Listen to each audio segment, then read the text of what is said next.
BioHerbs Cacao. C'est un cacao en poudre de première qualité. Avec de l'eau chaude ou du lait, profitez d'un tendre goût de cacao. Avec BioHerbs Cacao, vous êtes assuré de retrouver une capacité physique optimale. Un complément alimentaire conçu pour les hommes. Augmente la libido pour une santé sexuelle positive. 30 minutes après l'usage, vous avez des résultats positifs. C'est la première fois que j'ai goûté un complément alimentaire sain, propre, bio, sans produits chimiques et sans aucun effet secondaire qui fait des merveilles.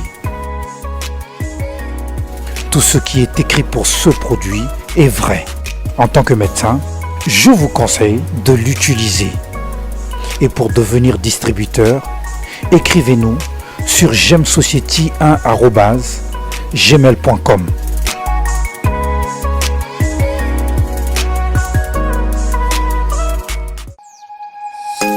Nous sommes le pont entre les États-Unis, le Canada et la RDC. ExoFreight pour vos transferts de colis en toute sécurité et en toute fiabilité.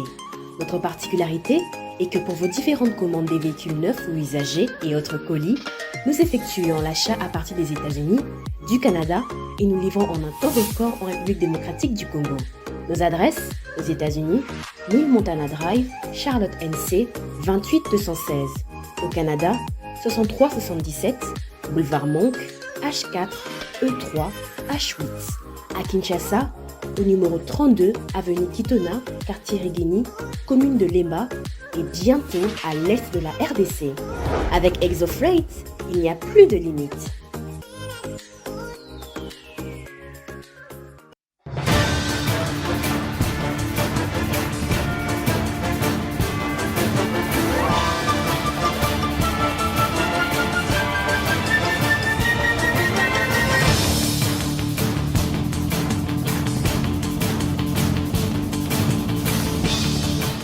Mesdames, Mesdemoiselles et Messieurs, à toutes et à tous, nous vous disons un grand merci d'être avec nous dans la grande tribune de ce vendredi. Nous allons éventuellement analyser les questions d'actualité. On va parler de la question du processus électoral en RDC avec la sortie médiatique du RDK, Rassemblement des députés katangais, qui a dénoncé un certain nombre de choses, non seulement les élections, mais aussi d'autres questions de la vie nationale. On va parler également des discussions de Nairobi qui sont pour le moment suspendues. La République démocratique du Congo qui prend part à ces assises et d'autres structures de la société civile, notamment du Nord Kivu, du Sud Kivu. Les discussions sont donc suspendues. On apprendrait que quelques matériels d'enregistrement de ces discussions seraient captés ou, interceptés par la délégation congolaise. L'information reste encore à vérifier. Entre-temps, les Banyamulenge ont suspendu leur participation à ces assises. Voilà la question que nous allons poser. Nous allons également revenir sur le discours de Paul Kagame ainsi que la réponse que Patrick Mouyaya a réservée à cette sortie médiatique. Monsieur Jean-Romance Mokolo, journaliste et analyste politique indépendant. Jean-Romance, vous nous faites honneur aujourd'hui. Merci beaucoup d'être avec nous. Merci en tout cas, Dan, pour l'invitation. Je sais que plus d'une fois, vous m'aviez appelé. Bon, malheureusement, j'étais appelé à autre chose. Je n'avais pas vraiment le temps de venir aujourd'hui. Je me suis dit, pour cette invitation, je dois en tout cas être là. Merci en tout cas de pouvoir découvrir ces beaux plateaux de Congo Buzz TV. Et bravo en tout cas à son initiateur et à toute l'équipe en tout cas de cette chaîne. Nous allons débattre en tout cas de questions de société sans passion, comme des bons citoyens. Merci beaucoup, monsieur Jean-Romance. Maître Gédéon Kolela qui nous fait une nouvelle fois honneur pour finir la semaine avec nous. Maître, merci beaucoup de cet honneur que vous me faites. Non, d'abord, je dois témoigner la marque de confiance et de considération de votre part, parce que ce n'est pas facile. Par du fait que vous avez beaucoup d'invités. Exactement. Et que j'ai eu l'honneur de passer une fois ou deux fois plutôt pendant la semaine. C'est-à-dire qu'il y a quand même une attention particulière. Exactement. Et je dois témoigner ma gratitude Et aussi, je salue la présence de mon collégateur. C'est pour la première fois, mais c'est quelqu'un que je considère parce que je l'ai toujours suivi de loin. Effectivement, comme il a dit, quand il s'agit de questions liées à l'avenir de notre pays, il faut les traiter sans passion, sans émotion. Et il faut savoir que l'émotion n'a jamais construit des pays.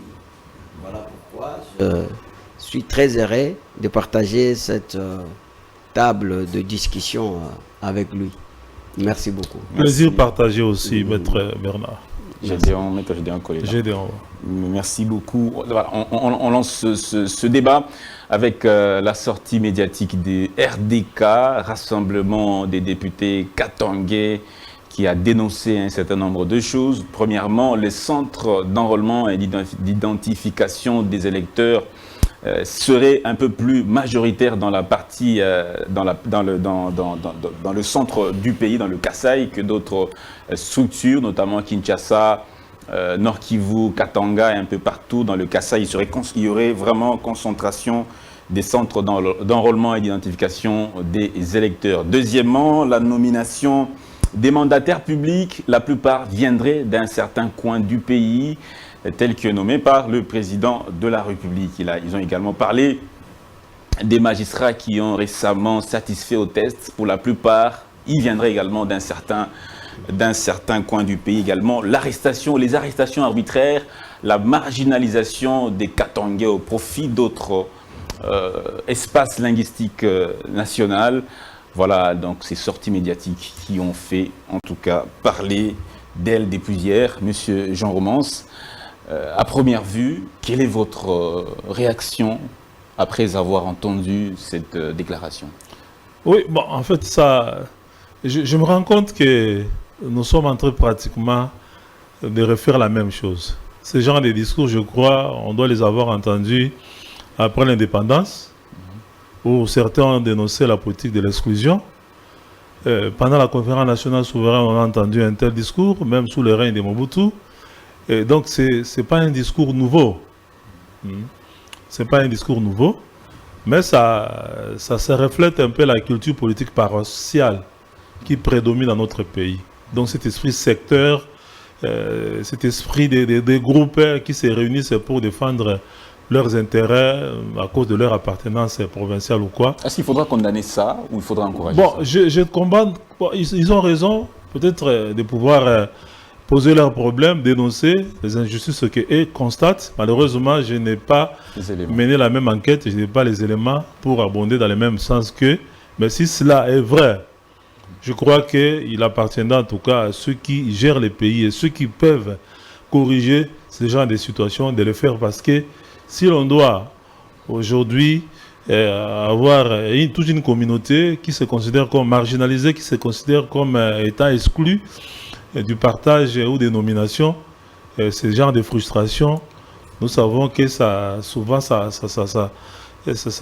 un terrain fertile quoi, pour que des gens on arrive à d'autres moyens de revendication qui nous ont causé beaucoup de tort en tout cas dans ces pays. Et deuxièmement, je me dis, bon, est-ce que c'est vrai qu'il y a une communauté qui aurait été privilégiée et qu'on voudrait, par exemple, comme à l'époque du régime de Kabila, où à l'est du pays, par exemple, malgré le déplacement des populations, malgré beaucoup de massacres, mais là-bas, il y avait toujours un grand nombre d'électeurs. Est-ce qu'on voudrait rééditer cette même pratique pour privilégier, pour favoriser certains coins de la République et permettre peut-être qu'un groupe bien déterminé ou une région bien déterminée puisse avoir au finish, après les élections, un grand nombre d'élus, un grand nombre, je ne sais pas, avoir pratiquement tout le contrôle du pouvoir là, je crois que ce ne serait pas une bonne chose. Si il s'avère que cela est vrai, donc ça ne sera pas seulement un problème des Katangais, mais de tous les Congolais. Mais quand il parle au nom de RDK, des Katangais simplement, bon, moi je me dis par exemple, quand vous êtes la résurgence des communautarismes. Voilà, quand vous êtes des députés nationaux par exemple, votre mandat est national. Donc vous êtes censé, je crois, parler des problèmes de la communauté nationale. Bien sûr qu'il y a des gens qui sont élus dans certaines parties de la République, mais je ne sais pas si il existe une circonscription électorale qui s'appelle Katanga. L'espace Katanga n'est pas une circonscription électorale. Donc les députés, lorsqu'ils sont élus, ils sont censés défendre les intérêts ou les désidératas, porter les désidératas de leurs électeurs. Quand je suis élu, par exemple, de Mbandaka, je suis censé d'abord porter les désidératas des électeurs de Mbandaka. Mais quand, par exemple, on doit former tout un consortium des députés du Katanga pour défendre les Katanga. Et dans ce consortium-là, il y a aussi certains députés qui sont de l'Union sacrée de la nation, la famille politique du chef de l'État. Bah, donc là, on dira qu'il y a certaines frustrations. Vous savez, l'Union sacrée de la nation, c'est une association momentanée et c'est une association circonstancielle et des opportunistes, quoi.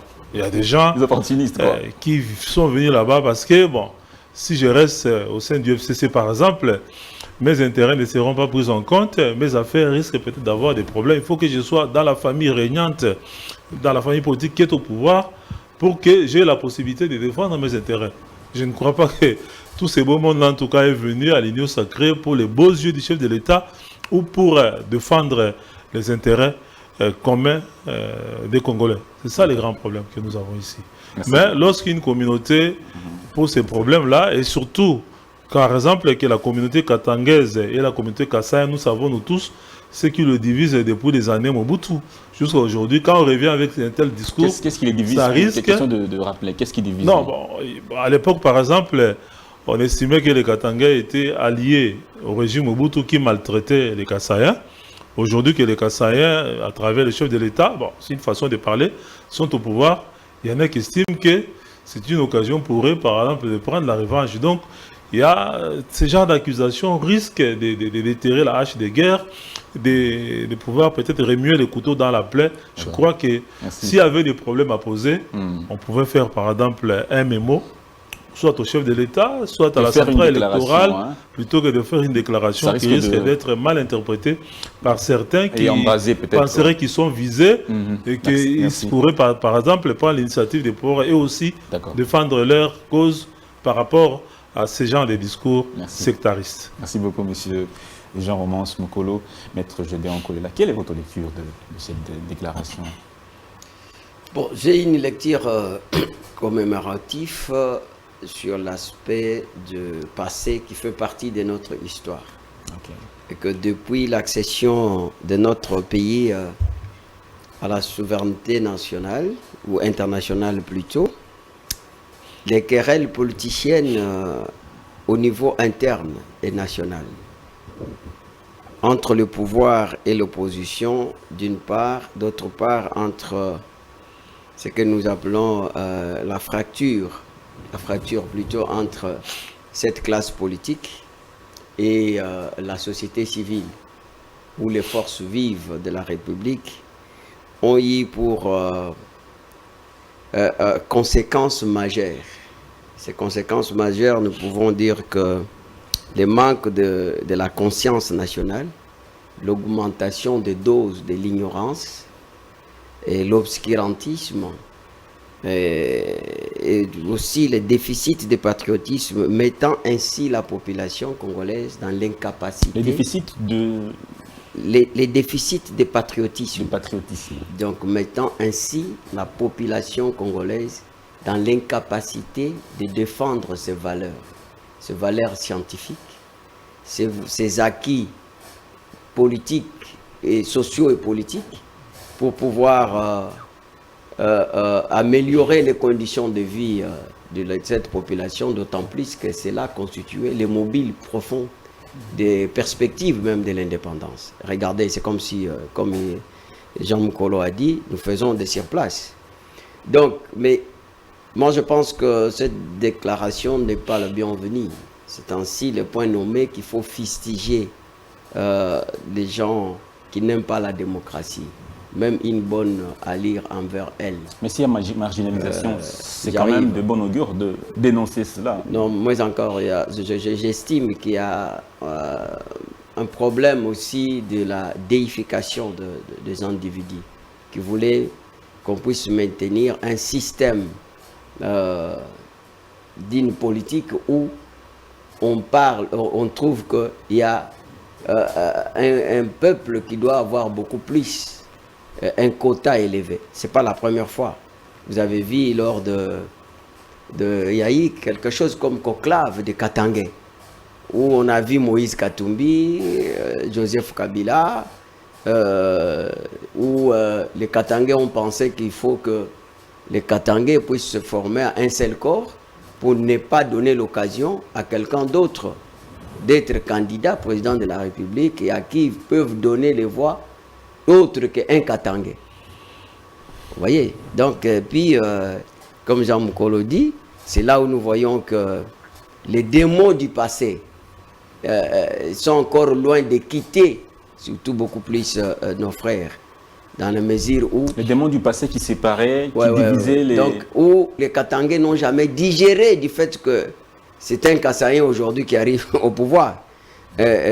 Pourquoi? Parce qu'il y a eu l'histoire, comme il dit, qui est une histoire ibiwesque, unique dans les systèmes solaires, où on a vu les cimetières le plus long du monde, depuis Kolosi jusqu'au Mweneditu. Vous pouvez me traverser. Donc il y a eu au moment de conférence nationale, tel qu'il dit là, quand Gounz a traité Tshisekedi comme les Biloulou, dans ce sens-là, et qu'il y a des gens qui ne digèrent pas. Vous voyez, des gens qui ne digèrent pas. Mais je pense que c'est comme j'ai dit, il y a un problème de déficit dans patriotisme. Dans ce qu'ils disent, il n'y a pas un brin de vérité. Dans ce qu'ils non, il n'y a pas de vérité dans le sens, tout parce que vous avez soulevé quelque chose de très important. S'ils sont des lignons sacrés, c'est-à-dire qu'il y a un cadre approprié pour poser de tels problèmes. Aujourd'hui, regardez, qui est le Premier ministre? Le Premier ministre est Katangais, n'est-ce pas? Qui est le directeur de cabinet du président de la République? C'est un Katangais. La GECAMINE est gérée par un Katangais. Et quand vous prenez la SNCC, c'est géré par un Katangais. Ce sont des grandes entreprises. Maintenant, ils vous disent que non, dans les nominations qui viennent d'avoir lieu, les Katangais ne sont pas taillés une place considérable. Donc, c'est-à-dire que la République démocratique du Congo n'est pas les Katanga. Comprenez? N'est pas les Katanga. Donc, il faut qu'on arrête. D'ailleurs, aujourd'hui, les Katanga en soi réunissent au moins 4 provinces, je pense, si j'ai une bonne mémoire. Alors, il n'y a même pas moyen de dire qu'aujourd'hui, les Katanga... Mais par rapport à la CENI, ils disent que il y a beaucoup plus de bureaux d'identification d'arrondement des électeurs dans le Kasaï que dans d'autres régions du pays, ce qui préparerait une fraude électorale déjà. Bon, vous savez, c'est ça la vision paroissiale. Il ne faut pas penser en termes de fraude, parce que ils n'ont pas les données. Et comme Jean Moukolo aussi a dit, on devrait avoir les données, parce que moi, étant que le sangle de l'étalon social pour l'accomplissement de la justice, et je dois au moins utiliser de procédures équitables avec des éléments en présence qui témoignent effectivement qu'il y a beaucoup plus de concentration. Et aussi, c'est possible que ça puisse être comme ça, parce que les élections, parfois, c'est un problème de l'enthousiasme. Regardez à Kinshasa, par exemple. Les gens font beaucoup de bruit pour les élections, mais quand il s'agit d'enrôlement, parfois vous ne trouvez pas l'engouement. Donc il y a aussi un problème comme ça. Maintenant, le problème c'est que il faut faire l'étude comparative par rapport à ce qui a été publié. Parce que nous avons vu, comme il a dit, autrefois, nous pensons qu'il y a eu beaucoup de déplacements du côté l'Est. Mais il faut aussi savoir que c'est du côté l'Est aussi que les filles, vous voyez, à 14 ans, il a 2 enfants. 3 enfants. D'accord. Vous voyez, il y a aussi... On va y revenir. Oui, il y a aussi ça, et qu'il y a le peuple aussi qui se multiplie beaucoup plus. D'accord. Et les élections aussi dépendent de l'enthousiasme qu'on a. Merci et beaucoup. lorsque les gens ne sont pas enthousiasmés, ils peuvent faire en sorte qu'on constate certaines choses, qu'il y a un ralentissement par rapport au nombre. Merci beaucoup. Bon, moi je pense que cette interpellation en tout cas doit être prise au sérieux par la centrale électorale pour qu'on ne répète pas la même chose. Parce que je pense que ce qui est dénoncé là, comme Dan l'a dit, c'est aussi valable pour d'autres entités. Je me rappelle, j'avais eu dernièrement un entretien avec un député national de Haut-Ouélé, Bonane Anganzi par exemple, qui a aussi dénoncé le fait qu'au niveau de son territoire, ça se constitue l'électorat de Dungu, on a en tout cas minoré le nombre de bureaux, des centres d'enregistrement. Parce que si on doit tenir compte de la géographie et même des distances qui séparent les villages entre eux. Et il faut que ce problème-là soit résolu, en tout cas pratiquement pour toutes les provinces, pour qu'on donne la chance à toutes les provinces de pouvoir avoir le nombre d'électeurs, de personnes enrôlées en fonction de sa population. Parce qu'on peut sciemment, je me suis, on peut sciemment, par exemple, dans une entité, vous avez un bureau de vote à l'aéroport d'Njili et un autre bureau de vote, par exemple, à 80 km en Bakana, par exemple.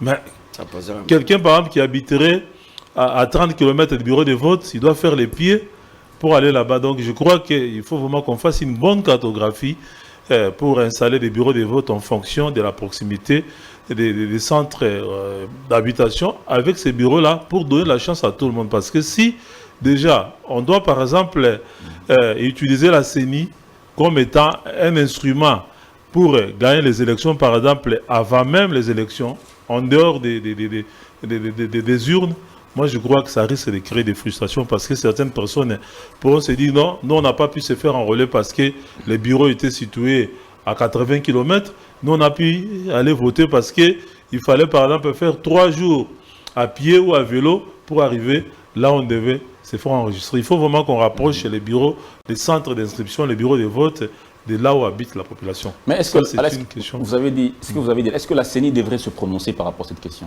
pour essayer de rassurer tout le monde? Si les rassemblements des députés katangais se prononcent, il se pourrait aussi que dans d'autres jours, une autre partie du pays puisse aussi se prononcer.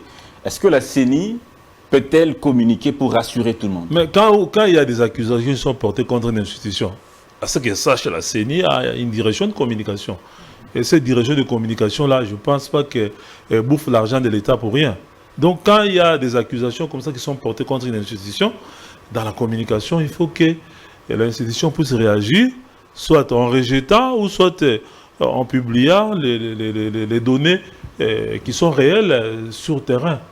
Parce que si vous laissez une telle communication passer sans réagir, comme on dit, qui ne dit mot consent, c'est que ces Katangais-là qui ont dénoncé ont raison et que ça risque aussi de faire tache d'huile pour que d'autres aussi puissent dénoncer la même chose et faire perdre à la CENI la confiance vis-à-vis des parties prenantes. Il parle aussi des magistrats. Imaginez-vous un peu, les magistrats qui ont récemment fait les tests pour la magistrature.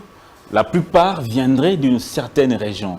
Là, ça à ce que je sache, c'était un test national. Bon, il se pourrait que peut-être certaines personnes auraient mieux fait que les autres.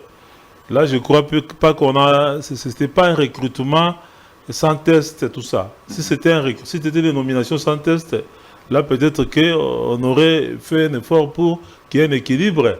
Mais si ce sont des tests qui ont été organisés, et s'il y a, par coïncidence, par exemple, un groupe de gens qui appartiendrait, par exemple, à une même entité ou une même région qui satisfassent à ces tests-là, je crois qu'on ne peut pas crier à la tricherie ou au népotisme ou au régionalisme. Mais s'ils ont des preuves, ces rassemblements de députés katangais, s'ils ont des preuves qu'au-delà de ces tests-là, et qu'il y a, par exemple, les résultats des tests sont connus et qu'ils sont gardés quelque part, et que ce qu'on a sorti n'a rien à voir avec ces résultats-là. Et donc à brandir ces données-là pour que ça fasse scandale et pour peut-être qu'on arrive à corriger le lendemain.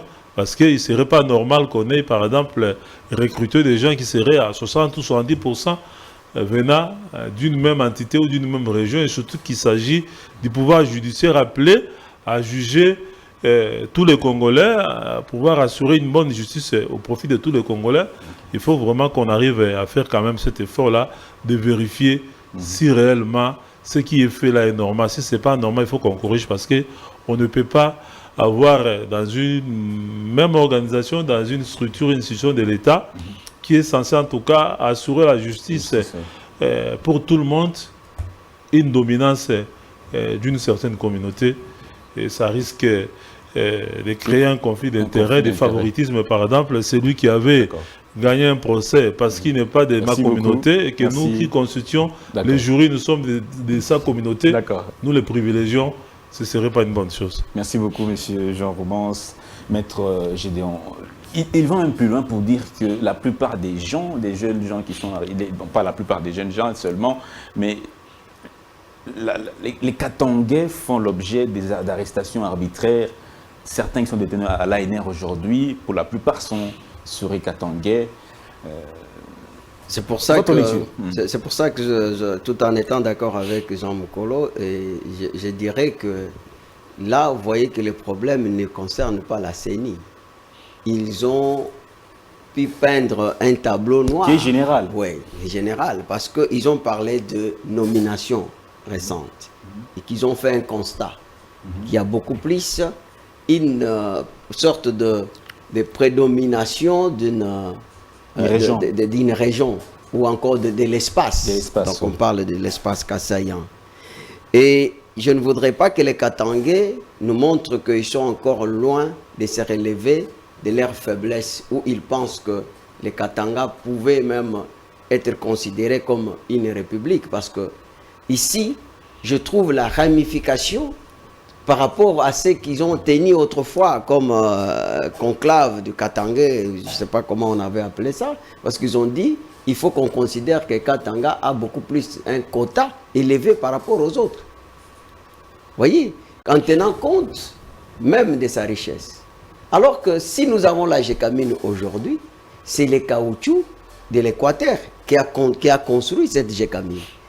Et si aujourd'hui, vous voyez qu'il y a eu comme une loi de l'injustice où certaines régions pouvaient aussi se plaindre pour dire que ce n'est pas normal que l'énergie électrique qui trouve leur source au niveau du Bas-Congo, mais ça traverse Bandundu, ça traverse Kassai, mais ça va faire l'affaire qu'au niveau du Katanga. Nous n'avons jamais vu les gens de Bandundu se soulever pour faire de telles déclarations. Comprenez un peu ce que je veux dire. Alors, moi, je pense que c'est à l'incompréhension et désolation de notre peuple. Ces propos, et surtout que ça vient des élus du peuple. Ils sont des députés nationaux. Ils ne sont pas des députés régionaux. Ils disent, mais regardez. On sent qu'ils sont, c'est la province qui pourvoit le plus au trésor public. Donc, tout ça, c'est pourquoi ça pourvoit beaucoup plus, parce que je prends aussi les propos de l'ancien président Kabila. Il avait dit, c'est la province aussi qui bénéficie aussi un quota élevé dans les cadres de budget de dépenses. C'est-à-dire qu'eux, ils bénéficient beaucoup. Mais il y a une rétrocession de 40% pour chaque province. J'ai dit, pendant... Non, mais écoutez, cette restitution n'était pas équitable. Il y avait des régions, par exemple, Maniema, qui ne recevaient presque rien. Vous voyez, il y avait des régions telles que Kassai, telles qu'on dit là. Autant de mois, ils ne recevaient rien. Raison pour laquelle, quand vous allez là-bas, vous allez voir que le mythe dont on a dit ici, on a dit même que ce sont des Kassaïens, ou bien les déplacements massifs qu'on avait remarqués des Kassaïens, c'était compte tenu de quoi? Parce que pendant 18 ans, il n'y a pas des infrastructures, compte de l'AMIBA. Mais si c'est fait par exemple qu'à ces tests-là, il y a eu beaucoup de Kassaïens qui se soient enregistrés. C'est là où je vais arriver. Je vais arriver. Il y a certaines choses, nous devons faire très attention. Il y a certaines choses, c'est comme si... regardez, je veux parler... Regardez dans le secteur comme armée. Quand vous allez vous rendre compte qu'il y a beaucoup plus, une forte concentration de peuple ngala. Pourquoi? C'est comme si... c'est oui, effectivement, je vous dis que c'est comme si aussi ça fait partie des NAR. C'est comme s'ils ont ça. Et de la plupart, je ne sais pas actuellement. Mais quand ils vous disent ça, l'armée aujourd'hui, qui dirige l'armée? Vous allez trouver que la plupart des secteurs, ceux qui prennent la tête sont des Katangais. Je vous ai parlé aujourd'hui des primatures. J'aurais entendu que le Bas-Congo puisse dire ça. je pouvais être pour eux. Comprendre. Ok. Je pouvais comprendre. Mais qu'un Katangais se plaigne. Parce que ici, Jean Mokolo a Ça dit va quelque réveiller les chose. vieux démons. Donc, je parle. D'abord, il a division. soulevé quelque chose d'important. Vous savez, la justice dans l'architecture constitutionnelle occupe une place pour renforcer la gouvernance d'un état de droit. Et il faut aussi savoir que même quand vous allez aujourd'hui dans les facultés de droit, vous pouvez vous rendre compte qu'il y a parfois beaucoup plus de gens d'un coin qui font les droits par rapport aux autres. Je suis assistant, je connais ce que j'ai dit. Allez par exemple dans les facultés d'environnement. Vous allez trouver que c'est les gens de Bandundu qui sont majoritaires. Et qu'aujourd'hui, s'il y a un test et qu'on constate effectivement que la prédominance, c'est ce peuple-là de Bandundu, est-ce que nous pouvons nous plaindre pour ça? Parce qu'ils sont majoritaires. Donc, oui, ils sont majoritaires. Je vous dis, quand vous arrivez dans ces facultés-là, arrivez même dans les facultés de la médecine, la plupart, ce sont des gens de Bandundu. Vous voyez, arrivez dans les facteurs, dans les facultés de l'économie. Donc, nos frères Congo sont beaucoup plus majoritaires. Donc, dans les droits, je vous dis, c'est comme Nyabirungu nous disait à l'époque, il croyait que les droits étaient kassaïens. Mais quand il croyait que les droits étaient kassaïens, parce qu'on me parlait de Kalomumbikai, on me parlait de Kalomumbanga, on me parlait... Mais quand il s'est plongé dans cette matière et que le revenu sur la scène, il a trouvé que non, c'est question de l'engagement. Donc, il y a certaines choses qui peuvent venir comme ça, que nos frères puissent un peu se relever de leur faiblesse. Donc, de penser que il faut toujours que les Katanga ou les Katangais puissent prendre les devants. Je reviens vers vous pour, pour les recommandations. Oui, je voudrais ajouter un élément. Lorsque, par exemple, le gens qui avaient des ambitions ne se retrouvent pas dans des nominations, ils brandissent l'ethnie, ils brandissent la province qui est marginalisée. Mais lorsqu'ils sont nommés, est-ce qu'ils font le bonheur? Est-ce qu'ils servent cette province-là? C'est ça la question fondamentale aussi. Oui. Parce que tous ces postes-là qui réclament, ils sont marginalisés. Lorsqu'on les a nommés pendant 18 ans, je ne parle pas seulement de nos frères Katanga, je parle de tous les Congolais qui, lorsqu'il a une frustration, il se replie en tout cas sur sa communauté pour qu'on puisse les soutenir. Quand par exemple quelqu'un a détourné l'argent, qu'on l'arrête, on dit non, on a arrêté notre frère. On fait des marches, la communauté était marginalisée, mais lorsque ces frères-là de la province a géré, est-ce qu'il s'est occupé de toute la communauté ou il s'est occupé de sa famille? On a vu ça aussi. Donc dans la jouissance, dans le bonheur du pouvoir, c'est sa petite famille qui est privilégiée. Mais lorsque vous avez des déboires, vous vous repliez maintenant devant toute la communauté. Y a-t-il moins de détacher les gens de leur... que les gens aient plus un sentiment nationaliste que, je dirais, de local ou provincial ou régional? C'est la raison pour laquelle, je crois, nous étions en train de discuter avec mon frère l'avocat avant de monter sur ce plateau, où je lui ai dit que j'ai constaté une certaine déchéance, presque sur tout le plan dans notre pays. Tout ce dont on est en train de se plaindre là, appartenait au passé à une certaine époque. Moi, je suis né en Mbandaka, de l'Équateur. Mais je n'ai jamais su que mon directeur de l'école primaire était, par exemple, de Bandundu. J'avais des amis avec qui nous vivions en Mbandaka, par exemple, qui étaient de Bandundu, qui étaient d'autres provinces aussi. Et on ne s'en occupait même pas. Nous avions des gouverneurs de provinces comme Mukambaka de Tanzemba, comme Ngoma, comme Pambia Moussanga Bekaja, tout ça. Personne ne s'est posé la question de savoir si ces gouverneurs-là étaient ou le directeur provincial ou un chef de division d'une structure de l'État. Voilà. Et moi, j'ai par exemple appris les Mounoukutu Balekikongo à Bandaka, auprès de mes amis de Bandundu. Chez moi, à Bandaka, j'ai appris ça. Parce que chaque fois qu'on se retrouvait chez eux, par exemple, bon, je les entendais parler. Qu'est-ce qui était la base de tout ça, cette union entre oui, peuples? c'est parce que Mobutu a fait un travail en faisant fi de nos différences, de nos origines, avec ces territoriales, de non originaires. Et on a eu un mixage. Quand vous allez en Bandara, par exemple, vous allez trouver que les gens des Bandundu étaient pratiquement nommés à tous les postes. Quand vous allez dans les Katanga, vous allez trouver peut-être des Équatoriens. Vous allez dans le Congo central, c'est la raison pour laquelle vous voyez le feu gouverneur qui était dans les Côtes de Villa-Ikanta, par exemple. Enfant chéri dans les Kivu, même jusqu'à être élu là-bas. Même Takizala, je crois, c'était dans les Katanga. Le feu Koyagba, c'était Guérengo. Était l'enfant chéri des Katanga, par exemple. Voilà. Donc je crois qu'il va falloir qu'on puisse faire émerger un tel leadership qui fait pas un retour au passé, mais un recours au passé. Est-ce que les peuples vont accepter aujourd'hui? Est-ce que les gens vont accepter cela? Non, mais quand on a un leadership fort, exemplaire, qui dit non, nous devons en tout cas imposer un tel mode de vie, petit à petit, ça va marcher parce que nous sommes les enfants d'un même pays.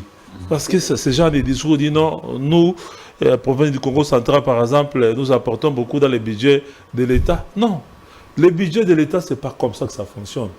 Donc, toutes les recettes qui viennent de partout, on les met dans un même panier. C'est pas pour rien et qu'il y a une ça sert en tout cas à faire face aux besoins de toute la communauté sans distinction de l'origine de cet argent-là. Voilà. Donc je crois qu'il faut qu'on revienne à ce genre de oui, s'il faut ajouter un élément, parce que Jean Moukolo nous a ramené aussi à ce que moi je parle toujours, cet aspect commémoratif du passé de notre histoire. Imaginez qu'au temps de Mobutu là dont tu parles, au niveau de campus, on avait les systèmes de quotas. Les quotas par rapport aux régions. Mais on n'en faisait pas un problème. Pourquoi? Parce que à ce niveau-là, il faut comprendre qu'il y a certaines structures qui contribuent à l'éducation concernant le patriotisme. Les scouts, où on avait ces mouvements-là. Mais maintenant, vous posez la question, qu'est-ce qui est arrivé? Ce qui est arrivé, c'est que quand Mouzé est venu, ils ont restitué le pouvoir aux originaires pour dire que c'est pour permettre le développement. Et tout est parti par là. Et les politiques en ont profité pour commencer le message, effectivement, les politiques en mal de positionnement, pour s'appuyer sur les laits et compter sur les laits. Et voilà maintenant les conséquences, c'est ça. C'est-à-dire que, comme il dit là, imaginez, même les noms, il y a des noms congolos à l'Équateur. Comment c'est arrivé là-bas? C'est parce que les gens avaient l'habitude de vivre ensemble. Vous trouverez qu'il y avait des bourgmestres, que vous trouverez qu'un équatorien, que vous trouvez au Bas-Congo, que vous trouvez en Gandajika, que vous trouvez à Vous partagez le point de vue. Ça ne pose aucun problème. Ça ne pose aucun problème. C'est-à-dire que nous-mêmes là, c'est-à-dire que ce problème de dire qu'il faut que le fils des terroirs puisse s'occuper du développement à la base, ça a amené les gens à compter sur les fibres tribales. Et qu'aujourd'hui, c'est vraiment du poison.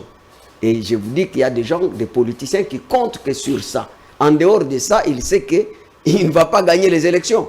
Donc, il faut fustiger. Moi, je pense que... C'est bien, mais il faut aussi prendre des décisions pour que cela puisse être étouffé. Non, mais les décisions, c'est par rapport à ce que nous disons. Et les systèmes, on ne les construit pas dans... Donc il faut revenir à l'ancien système où on a... Moi, je pense la politique est non originaire. Moi, je pense que s'il faille, par exemple... Même ça va beaucoup apporter de lancées novatrices par rapport au tribalisme, au régionalisme qu'on vit aujourd'hui. Il y a aussi un problème qu'il y a un laisser-aller au niveau de nos partis politiques. Le parti politique, la société civile, d'après la Constitution, ils ont une mission constitutionnelle de prêcher le patriotisme, le nationalisme.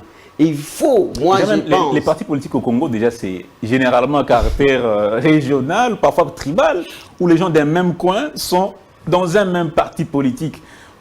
Parfois, quand vous allez dans ce parti politique, vous n'êtes pas de cette région, vous sentez un peu... vous avez un peu peur d'adhérer.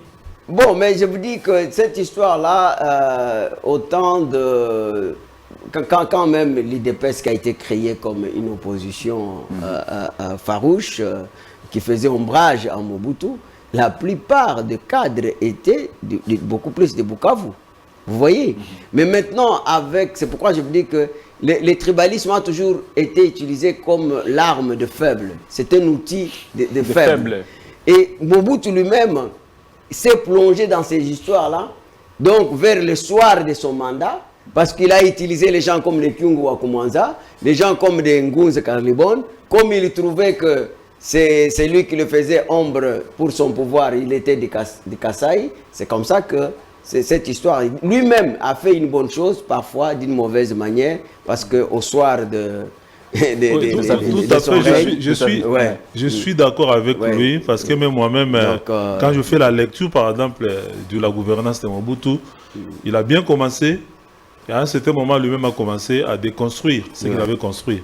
Il a détruit ce qu'il avait bâti, et jusqu'à ce qu'à la fin, on a retenu que le Mobutu défaillant, et pourtant, il était très performant faire aussi. Même une branche armée dont les gens parlaient que les Ngwandi, même pas. Bon, voilà. Comprenez, je voulais un peu dénoncer un autre aspect de ce qu'on est en train de dénoncer ici, par exemple. Quand vous allez dans les différents cabinets ministériels, le pouvoir est devenu familial. Les beaux-frères du ministre, sa belle famille, ses enfants, ses cousins, ses neveux, les gens de sa province, dans une moindre mesure, peut-être les gens de son église aussi. Donc, mais quand même, il faut qu'on salue le chef de l'État qui est un directeur de cabinet qui n'est pas de son origine, son cabinet. Je ne parle pas des directeurs de cabinet, je parle de l'ensemble de ceux qui composent le gouvernement. Les différents cabinets, même à la présidence. Quand vous allez là-bas, il faut checker, peut-être que vous allez... non mais là j'en connais quand même quelque chose, les gens ont spéculé, mais il y a 22%. Non, moi je ne vise pas. Non, moi je ne vise son cabinet Louba. Mais je vous dis, pour la présidence, j'ai quand même des données. Quand il y a eu trop de critiques, c'est ce que j'ai dit, quand il y a eu trop de critiques, on a fait 22%. De fustiger une institution.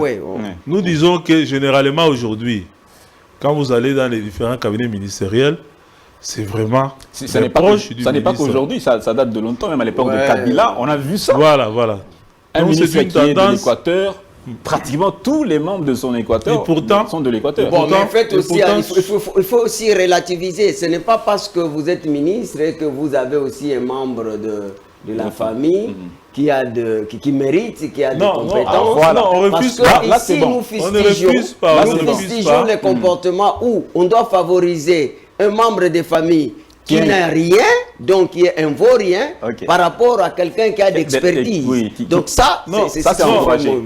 Mais je vois par exemple comme aujourd'hui les gens fustigent du fait que Bahati, il a proposé ses enfants qui quand même, ils ont un cursus, un parcours académique élogé, et que Bahati dans les partis, dans les partis, il n'y a pas de gens qui ont des parcours élogieux. Non, j'ai dit, Bahati, c'est parmi tant d'autres. Bahati a donné beaucoup de gens de travail. Il a fait beaucoup voire même des Nenkoul et tout ça quand il est devenu ministre. C'est Bahati. Donc alors, il ne faut pas aussi dire que quelqu'un, parce qu'il doit nécessairement faire les autres, mais il ne doit pas s'occuper de l'art. Même la Bible est contre, il dit que maudit soit celui qui s'occupe des autres sans pourtant regarder sa famille. Il faut relativiser. On ne personnalise pas les débats. Nous ne personnalisons pas les débats, nous ne citons pas les noms des gens au risque de croire que ce que nous disons c'est destiné où on vise des individus ou une institution bien déterminée. Généralement, c'est ce que nous constatons et ça doit être dénoncé par exemple. Parce que j'étais même indigné de voir l'Assemblée, le Parlement rejeter la proposition du groupe de G13, où on retrouve les profs Jacques Joly et les autres. Par exemple, la suppléance familiale, moi je crois que ça devait être supprimé. Ça n'a pas été supprimé. Voilà, malheureusement. Malheureusement. Parce que le problème c'est lequel? C'est toujours... vous êtes le chef du parti, et nous on est le membre. Nous nous battons par exemple comme l'UDPS s'est battu pendant autant de décennies, mais qu'on arrive par exemple à avoir le pouvoir et on met de côté ceux qui par exemple se sont battus Et on doit, par exemple, faire en sorte que le président du parti, s'il est candidat député national, son suppléant, comme député national, c'est sa femme, par exemple. Comme candidat député provincial, c'est sa fille. Comme sénateur, c'est son neveu. Sa fille a des compétences. Sa femme a les compétences de le succéder. Non. Ça, Non, quel là, est le je suis problème? d'accord avec Là, lui. là Il ça faut pose faire très problème. attention, Là, c'est mais- un parti politique. On ne parle pas de... Ça, La suppléance. ça, c'est pas un parti familial. C'est un parti national. Et dans les combats, là, je ne crois pas que les membres de la famille se sont battus. Dans ces combats-là. Donc, lorsqu'on doit aligner les gens pour les élections, je crois qu'on ne peut pas recourir à la famille. Les membres des familles qui Pour les sont battus nominations, sont connus. nominations, on peut comprendre. Vous n'allez pas me dire que il y a une fille d'un ancien gouverneur qui vous trouvez vraiment que la tête ne fonctionne pas, il y a pas donc qu'elle s'est bâtie. Non. Donc vous voyez des choses comme ça. Il faut combattre ça. Et je Dan, suis Dan, d'accord avec lui. Dan, Mais on doit- ici, il faut miser sur les compétences D'accord. plutôt Dan, que Dan, Les origines, tout ça. Donc, si l'enfant veut militer au sein du parti, Pour finir, qu'il se porte candidat aussi. indépendamment de son... Oui, voilà. Qu'il ne soit pas suppléant. Parce que ça, c'est du favoritisme. Parce que le papa sait non, dès que je suis élu, je vais me battre pour devenir ministre. et je c'est vais la laisser ma fille. confiscation de la richesse par c'est un une peu comme famille. un groupe. C'est Ça, un peu ça, comme- c'est pas C'est ce que normal. nous vivons au Congo, monsieur Jean. Mais ce sont des choses c'est que pas nous moi, devons c'est- Parfois, pour avoir dénoncer. un bon poste, un bon boulot dans ce pays, vous pouvez finir, vous pouvez avoir les compétences nécessaires, telles que vous, telles que Maître Gédéon, vous pouvez finir à l'université, vous avez toutes les compétences nécessaires. Mais parfois, pour être engagé ou embauché, on prend celui qui était moins fort que vous à l'école, mais parce qu'il est fils d'eux, on le nomme. C'est ce que nous Mais faisons ce au sont Congo. des choses que nous devons dénoncer. Je ne crois pas qu'on va construire le Congo sur base de telles choses. Un autre élément, par exemple, où on parle des compétences, des méritocraties, quand on voyait, par exemple, de jeunes gens, on ne refuse pas. Quelqu'un qui veut devenir licencié, on les bombarde au bourgmestre. Moi, je crois que il faut qu'on donne à la jeunesse aussi le temps de se former. Vous êtes ici à Congo Buzz TV. Je ne crois pas qu'on prendrait un étudiant de l'IFASIC pour devenir rédacteur en chef ou même pour présenter l'émission comme toi tu le fais. Toi, tu as combien d'années d'expérience pour arriver au niveau où toi tu es arrivé Dan. C'est pas directement quand tu es sorti de l'université que tu es arrivé à ces points. Donc il faut qu'on donne aux gens le temps de se former. D'apprendre. On peut par exemple, même dans un ministère, prendre même le fils du ministre comme au bureau d'études par exemple. Il apprend. On peut le prendre comme par exemple, on le nomme dans une commune comme, je ne sais pas, attaché des bureaux, tout ça. Il apprend petit à petit. On va prendre... Et après là, il peut arriver au sommet. Mais quand on vous met directement au sommet, ça pose problème parce que vous venez apprendre et on n'apprend pas au sommet d'une institution. Mais c'est dans une minute, je voulais quand même placer un mot dans ce qu'il dit. Tout en étant d'accord avec lui, mais je fustige du fait que, bon, moi je suis de ceux qui pensent que le changement d'une classe politique, ce n'est pas de prendre le jeune qui le remplace le vieux, mais c'est plutôt le renversement de l'échelle de valeur. Et dans cette échelle de valeur, nous disons ceci, parce que ce qu'il dit, c'est très important. Si nous ne faisons pas attention, et qu'aujourd'hui, nous pouvons dire qu'il y a des jeunes ou des vieux qui ont trahi, et que nous pouvons faire confiance avec le jeune, et qu'avec l'esprit qu'on constate aujourd'hui, de la jeunesse d'aujourd'hui, qui est perverse, on risque de bénir ce qu'on est en train de maudire aujourd'hui. Je suis d'accord avec lui, dans ce sens-là qu'il faut quand même avoir un parcours, non seulement compter sur les diplômes, mais aussi, là où je ne suis pas d'accord avec lui, parce que nous sommes dans un pays à 80% de chômage. Vous voyez, les messieurs que vous demandez l'expérience, il allait trouver l'expérience où? Il vient à peine de finir l'université. Mais c'est ce que je dis, lui... Comment il va faire? Non, mais il y a quand même le... Mais il peut commencer quelque part, non? Non, mais quelque part là où je dis, parce que tout ce monde-là se trouve dans un groupe, dans les partis politiques. Il y a la clé de répartition, comme vous dites là. Maintenant, vous avez un jeune licencié qui vient de finir et il n'a pas eu le temps d'être quelque part parce que nous sommes dans un pays qui a au moins 80% de chômage. Et plus de jeunes aussi. Oui, il faut savoir. Maintenant, le problème, c'est que quand il sera là, donc il y a l'encadrement, il y a le renforcement des capacités. Donc lorsqu'on travaille, il y a aussi... Mais qui va l'encadrer? Pardon? Moi, je suis DG et toi, tu m'encadres, toi, tu es qui? Non, moi je ne dis pas que vous les êtes DG, non, non, encadrer un DG? Non, j'ai dit ceci. Il a un poste de commandement, non? Certains ministres qu'on nomme, il n'est pas du secteur, il n'est pas technocrate. Par exemple, on prend un juriste, on le nomme au ministère, je dirais même de l'environnement. Ça c'est différent. Si par exemple, supposons que... Non, quelqu'un qui est juriste, oui. Supposons... Là-bas, il y a quoi? Il y a des traités, il y a des accords. Les traités, des accords, ça fait partie du droit. Donc là, ça va aller, c'est pas un problème. Le problème qu'il parle ici, c'est le problème d'expérience. Et l'expérience vient lorsqu'on travaille. Mais maintenant, quand on ne travaille pas, l'expérience viendra d'où? Donc c'est pour ça que les jeunes là, je pense qu'ils sont passés quand même par des stages professionnels. Mais en principe... Pourquoi on fait des stages professionnels? Si quelqu'un a l'expérience. Pour avoir l'expérience. Dan, en principe, dans les partis politiques, il y a ce qu'on appelle les comités exécutifs nationaux, le gouvernement du parti. Et aussi l'école de parti. Voilà, et tous ces beaux mondes-là qu'on nomme dans ces... Devant principe, il fallait que ce gouvernement-là fonctionne. Ouais. Toi, tu es secrétaire national chargé de l'environnement. En principe, tu dois suivre le travail qui se fait au niveau du ministère de l'Environnement. Tu es spécialisé déjà. Faire des propositions aussi. Et que le jour où on va, par exemple, te nommer, déjà tu es au fait de tout ce qui se passe dans ce secteur-là. Là, vous avez déjà donné la réponse. Voilà. Mais malheureusement... Vous avez donné la réponse parce que dans tous les partis politiques, il y a les écoles de partis. Dans l'école de partis, on apprend la gestion de la chose publique. Non, pas dans tous les partis politiques. Non, mais moi, par exemple, quand j'étais à l'IDPS à l'époque, et notre professeur de l'école de partis, c'était Kalele. C'est Kalele qui nous a formés. Et après, nous avons été aussi rodés par Norbert Yamba Yamba. Donc je pense que c'est là où aujourd'hui... Alors dans ces cas-là, il faut prendre des gens... Je dois prendre le deuxième sujet. Terminé. Il faut prendre des gens qui ont ce cursus-là, quoi. Des gens qui ont été rodés au sein du parti et qui sont déjà au courant. Parce que même quand vous nommez... Mais si ça n'existe pas dans un parti politique... Là, par exemple... Là, ce n'est pas un parti politique. Ce n'est pas un parti politique. Parce qu'un parti politique doit avoir une école qui forme les gens pour la gestion de la chose publique. Terminé, on va prendre le deuxième. Je termine par exemple, quand vous prenez la Grande-Bretagne par exemple, c'est qu'on est les shadow government, les gouvernements fantômes. Ce gouvernement-là, c'est vraiment un gouvernement. Et donc, ils sont dans l'opposition, mais ils ont un gouvernement qui fonctionne. Et dès qu'ils arrivent aux affaires, ils ne tâtonnent pas parce qu'ils ont déjà un gouvernement qui fonctionne sans être aux affaires. Donc je crois que c'est la méthode que doit en tout cas adopter l'opposition au Congo. D'accord.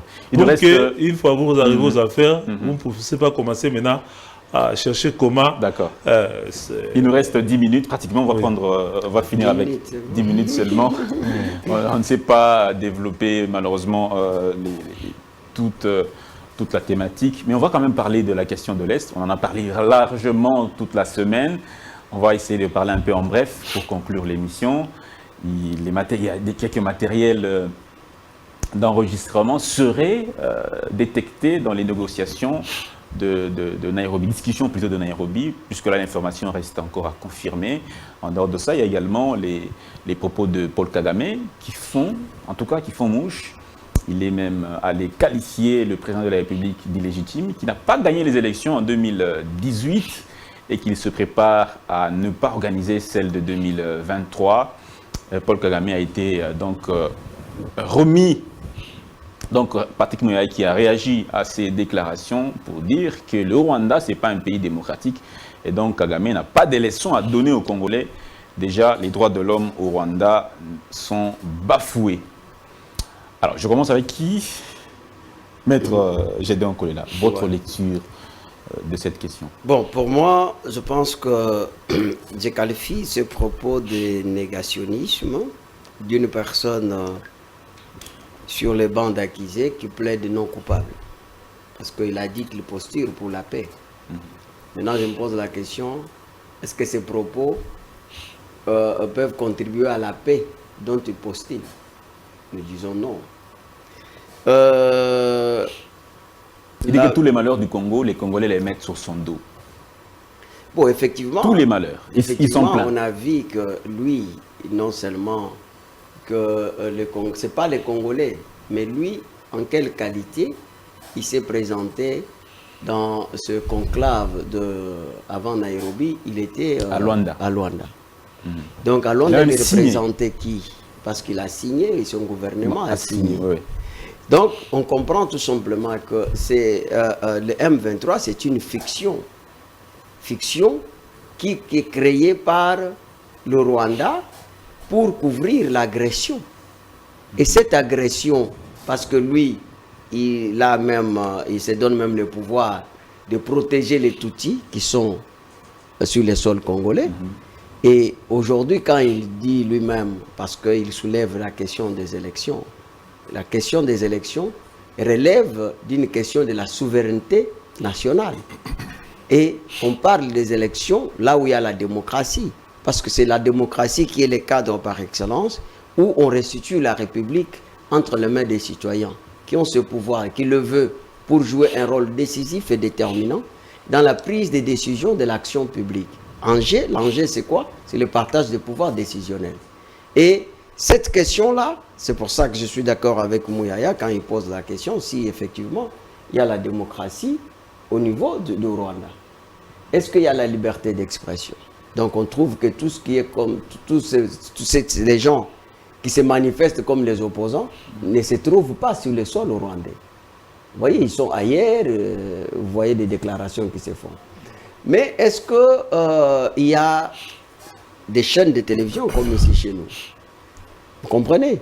Et puis, moi, je ne peux pas être surpris qu'il y a moins que je puisse faire l'apologie du M23 ou des ennemis de la République. Et je considère que ça, il faudra considérer ça comme des commérages. Comme des commérages. Il est dans les commérages, il est dans les bobards. Pourquoi? Parce que lorsqu'il y a eu publication des élections, M. Kagame, comme le représentant à cette époque-là de l'Union africaine, il avait choisi son camp. Le camp de Fayou. Okay? Il avait choisi son camp. Donc aujourd'hui, je vois que ces discours corroborent avec les discours des opposants. J'estime que Paul Kagame, parce qu'il dit ici, pour Nairobi, pour lui, Tshisekedi, c'est un mal. C'est-à-dire que Tshisekedi est venu marcher sur ses intérêts et qu'il faut quelqu'un qui doit lui satisfaire de tout ce qu'il veut, donc profiter du Congo. Merci beaucoup. Donc, alors, je voudrais dire que c'est ici que nous devons comprendre que le président de la République travaille pour l'intérêt de ce pays et que Paul Kagame aujourd'hui est mis sur le dos. Il ne voit pas comment continuer à bénéficier, surtout beaucoup plus. Il faut savoir que matière première, avec l'état des sièges qui a fragilisé la mafia de bourse, des titres de valeur minier, ça n'a pas permis. Donc vous m'avez posé la question sur Nairobi. Mais notre temps est en train de, malheureusement... Vous savez que je vous respecte beaucoup. Prenez 45 secondes pour parler, alors, s'il vous plaît. Moi ici, Nairobi, je salue quand même la clairvoyance de nos techniciens qui ont compris que non, Kagame, donc ce malice est allé jusque même à piéger donc comment dirais-je, d'autres États qui étaient là. Parce qu'aujourd'hui, il a compris que Tshisekedi a travaillé dans le sens que la guerre ne puisse pas quitter les sous-régionales et que ça peut permettre aujourd'hui que nous puissions activer encore la coopération internationale diplomatique au niveau intercontinental pour que le bloc qui est occidental puisse se joindre à nous. Et là, on va obtenir l'isolement diplomatique obligatoire du Rwanda. Et à ce niveau, je pense que la victoire sera certaine. On termine avec vous, M. Jean-Romance Mokolo. Oui, je note par exemple que Kagame, lorsque on publie les résultats des élections de 2018, il était numéro 1 de l'Union africaine. À un certain moment, il a boudé, par réel politique, je ne sais pas. Et il n'a rien dit. Et aujourd'hui, ça fait presque 4 ans. Après, il revient à la charge pour nous apprendre que le président actuel n'aurait pas gagné les élections. Ça va changer quoi dans la situation actuelle? Je crois qu'il est en train d'exprimer tout simplement sa frustration, quoi. Il croyait que les Congolais allaient continuer à l'accompagner dans son combat contre la RDC. Quand il est venu avec l'AFDEL, les Congolais naïvement ont considéré que l'AFDEL était un mouvement de libération. Or, c'était un cheval de Troie. Après, il a pris l'RCD, CNDP, au fur et à mesure que les années passent, il se rend compte que son schéma, là, en tout cas, ne fonctionne plus. C'est un disque rayé. Je crois qu'il va falloir vraiment qu'il enregistre un nouveau disque parce que nous faire venir des gens qui font croire que non, ils vont nous libérer d'un gouvernement de notre pays, je crois que ça ne marchera pas. Nairobi. Bon, Nairobi, pour les autres, moi j'aurais souhaité que ce soit le chef de l'État en tout cas qui les recadre parce que c'est un chef de l'État. Si c'est le chef d'État qui l'aurait recadré, ça aurait eu beaucoup de poids par rapport au ministre de la Communication. Pour Nairobi, moi je considère que nos malheurs... Mais autrefois, je vous complète, Kagame est lui-même descendu vers le bas. Autrefois, il s'en a même pris contre le docteur Mukwege. Est-ce qu'un homme pareil, qu'il faut toujours lui répondre? Non, mais lui-même... Je vais finir. Notre malheur vient des pays de l'Eastern African Community. Moi, je ne comprends toujours pas pourquoi on doit se fier à cette communauté-là pour pouvoir trouver des solutions aux problèmes qu'eux-mêmes ont créés. L'Ouganda, même le Burundi, même le Rwanda étaient à la base de tout ce qu'on a connu là comme guerre d'agression aujourd'hui. Je crois que s'il y a des négociations entre les Congolais, entre la RDC et les groupes armés congolais, on peut même aller à Luanda et discuter là-dessus. Et même là, je crois que si c'était à Luanda, le Rwanda n'aurait pas eu la possibilité d'infiltrer ses agents de renseignement pour pouvoir piéger nos délégués pour que tout ce qui se disait là-bas soit suivi directement au Rwanda. Moi, Merci je crois beaucoup, que c'est... Monsieur Jean-Romance Mokolo. Et la solution finale, c'est nous doter d'une armée efficace. Merci beaucoup, Monsieur Jean-Romance Mokolo. Merci, Maître Gédéon, d'avoir été avec nous. Merci. Je remercie encore Jean Mokolo pour ces débats républicains. Merci. Vraiment un débat de haute facture. Hein. Merci. Vous avez régalé nos téléspectateurs. Merci aussi à vous de nous avoir suivis cette semaine. Se boucle par cette émission. On se retrouve la semaine prochaine. Excellent week-end. Portez-vous bien. Prenez soin de vous.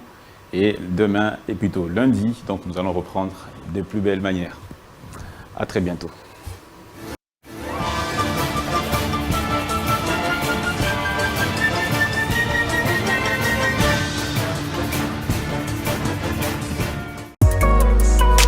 BioHerbs Cacao. C'est un cacao en poudre de première qualité. Avec de l'eau chaude ou du lait. Profitez d'un tendre goût de cacao. Avec BioHerbs Cacao, vous êtes assuré de retrouver une capacité physique optimale. Un complément alimentaire conçu pour les hommes. Augmente la libido pour une santé sexuelle positive.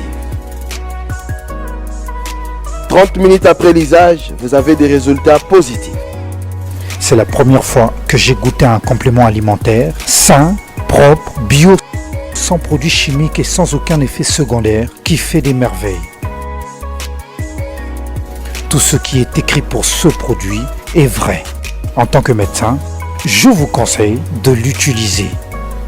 Et pour devenir distributeur, écrivez-nous sur gemsociety1@gmail.com.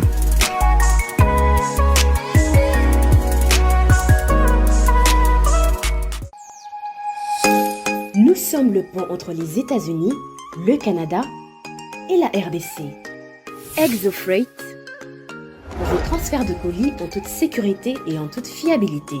Notre particularité est que pour vos différentes commandes des véhicules neufs ou usagés et autres colis, nous effectuons l'achat à partir des États-Unis, du Canada et nous livrons en un temps record en République démocratique du Congo. Nos adresses aux États-Unis, 1000 Montana Drive, Charlotte NC, 28216. Au Canada, 6377, Boulevard Monk, H4, E3, H8. À Kinshasa, au numéro 32, avenue Kitona, quartier Rigini, commune de Lemba et bientôt à l'est de la RDC. Avec ExoFreight, il n'y a plus de limites.